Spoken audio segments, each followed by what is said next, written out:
today we're watching a programme from Series 12, Episode 6, and it was called Grace Dieu in Search of King Henry V's Flagship.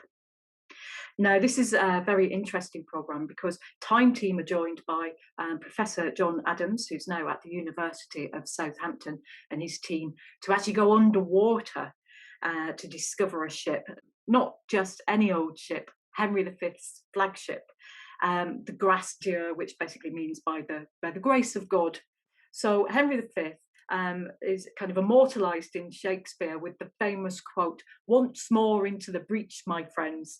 And this is about the Battle of Agincourt, which took place in France. Henry V believed that he had a claim to the French throne. And so lots of Englishmen go over to French soil. They have the Battle of Agincourt. The English are actually outnumbered by the French, but the English use their longbows, and this is why the battle is very famous in 1415. So 1415, Henry V returns victorious. He's very happy.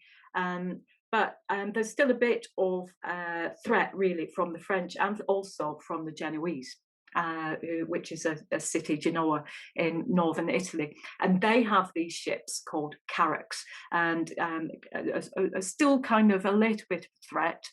So he commissions the Grace Dieu to be built. This ship is, for its time, absolutely gigantic, formidable, impressive, and probably a bit scary as well. I think that was kind of the message that he was trying to send there.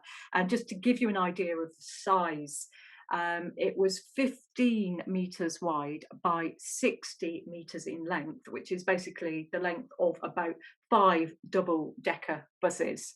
So that's something to think about next time you're at the bus station. And the quantities of materials that were involved in making this ship were crazy. I mean, 2,735 oak trees, 1,145 beech trees, 38 tons of rope, and thousands of iron nails. Absolutely amazing. And what you can see in this programme actually is Damien Goodburn, who is a medieval shipbuilding specialist, having a go at trying to rebuild a section of this to understand how the medieval shipwrights were actually able to technologically scale up something on such a grand scale. Also great to be able to see how the team cope with the silt, the visibility. It's difficult underwater to excavate, to try and see these timbers. So there's a great technique employed there. Do look out for that.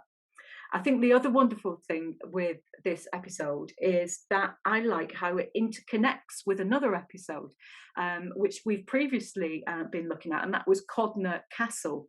Now, one of the lords at Codnor Castle, the Lords de Grey, is listed on the muster rolls for the Battle of Agincourt. The muster roll is a bit like a register, so there's a really great bit of kind of interconnectivity there. And also in the Codnor Castle episode, this is one where the metal detectorist Jonathan discovers that wonderful gold noble, and on the front of that gold noble, on the obverse, is a picture of a king holding a sword with sails and his shield, and he's on a ship. So I like it for that kind of interconnectivity. That gold noble was minted around 1415 to 1420, which is exactly the same time that this Grace Dieu, this wonderful ship, is being made. So do look out for all those things.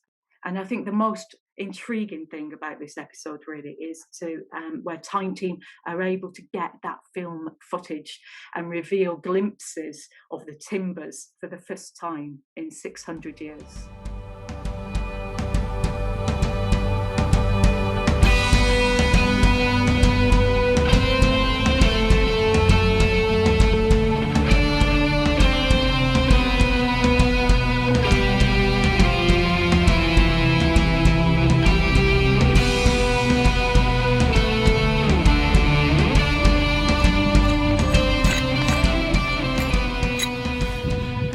We can't do any of this work without you, so please subscribe, back us on Patreon, and make sure that Time Team comes back again.